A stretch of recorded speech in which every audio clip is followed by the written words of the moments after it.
Dámy a pánové, pro tuto chvíli dovolím si pozvat a hezký dobrý večer přeji majitelce firmy Firms, paní inženýrce, metodějce Stoklářskové. Dobrý večer vám přeji.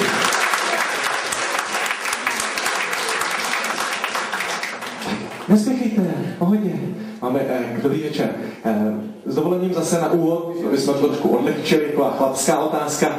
Co jsme to viděli, jak kdybyste nám představila vaši společnost? Dobrý večer.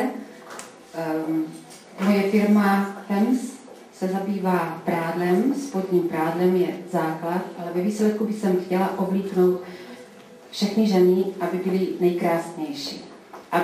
Aby všechno, co si nekoupí jenom u mě, aby všechno, co si nechají ušít.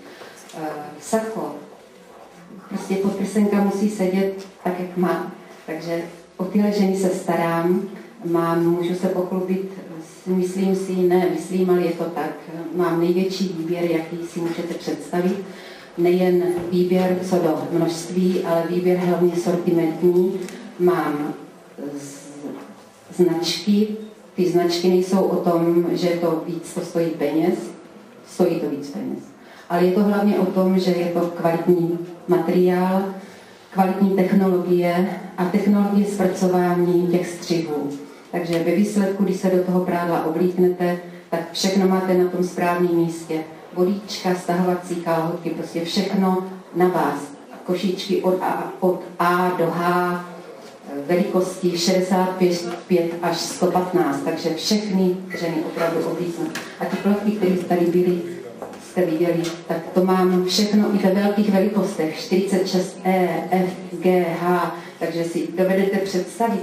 A dneska jsem dala ještě, řeknu, že jsem dala ty plavky, byly takový svítavý, ale to jsem chtěla přivolat to slunce.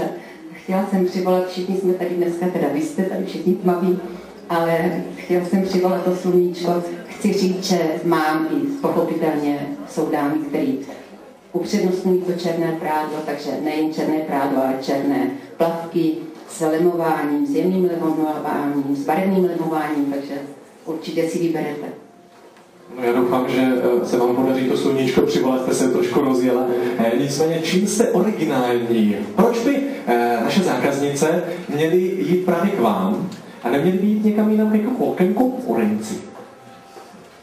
No, jak už jsem řekla, mám toho jednak nejvíc, ale hlavně se jim budu věnovat a když tam nebudu náhodou já a budou se věnovat můj tým, tak ten je taky vyškolený a prostě bude se jim věnovat, že bude rozmazlovat. Nejen rozmazlovat, jakože rozmazlovat, aby tam utratili hodně peněz.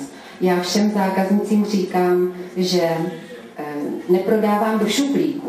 To znamená, že i když je tam zákaznice, stráví tam u nás 3 hodiny, vybere si za 12 000 nebo za 3, to je jedno, odejde domů a druhý den, 5. den, za 14 dní přijde, že vlastně doma, když si to oblíkla, vzala si k tomu ty boty nebo ty šaty, které chtěla, není to pravý ořechový, tak já jí to vyměním za cokoliv jiného. Prostě nechci, aby ženský, tak jak když já jsem byla mladá a kupovali jsme si do šuplíku, protože se to tenkrát nedalo zkoušet, tak chci, aby ta ženská, aby to, co si u mě koupí, aby to nosila a dělalo jí to radost a nejen sobě, ale svým okolí.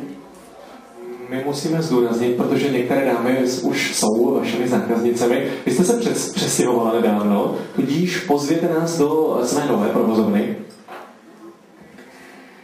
Protože, ačkoliv já jsem teda inženýr ekonom a strojařství teda navíc tomu, jo, to musím to tak říct do začátku. No. Takže chci říct, že tohle je mý hobby. A když je to mý hobby, takže jsem se i rozjela nejen v tom mluvení, ale i v tom nakupování. Takže opravdu mám velikánské množství a do toho malého obchodku na tom Moravském náměstí už se mě to nevlezlo. Jako já jsem to tam měla, že jo, teda měla jsem ještě 2 pokoje doma zabraný, ale jako měla jsem to tam, ale neměla jsem to vůbec přehled. A když jsem tam byla a teď jsem to tam viděla, ty krásné věci, jak tam byly pomačkané, tak jsem z toho byla špatná. Takže jsem se přestěhovala do nových prostor. Jsou na Horní ulice je, jestli teďka víte, jak je Červený kopec, je tam nově postavený celý to sídliště, jsou to vlastně nejdražší byty. V Brně byty jsou krásný, takže vlastně směr na Červený kopec je to z ulice Vídeňské, Vinohrady a roh Vinohrady Horní. Mám tam prostory 5krát asi větší, než jsem měla. Mám tam ještě starý nábytek, už tam jsou přestěhovaná, už tam prodáváme od 17. května, takže to úplně čerství. Ještě dům je pod fasádu, jako děláme fasádu, jo. Takže ještě, ale už prodáváme. Ano, ještě se podíváme na rodinné zázemí a už budeme kompletní. Nicméně ještě vás poprosím, protože nás čeká v tuto chvíli ještě jedna módní přehlídka, tak kdybyste nastínila, co teďka uvidíme, a kdyby to jste uvedla jako odbornice, protože že jo, já jsem, jak byste strojařka, ekonomka, tak já jsem moderátor a taky očumuju od modelky, takže mi to tam tak nějak na půl.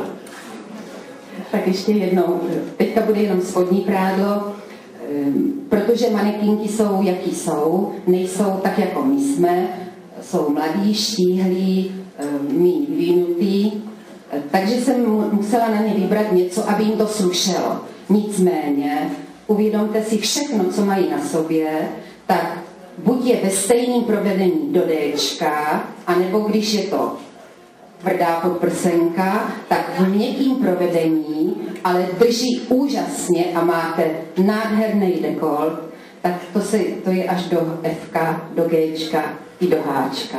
Takže nás navštivte a sami se, máme zkoušecí trička. Myslím, že máte ještě prodejnu padáku, už budeme kompletní. Takže tak.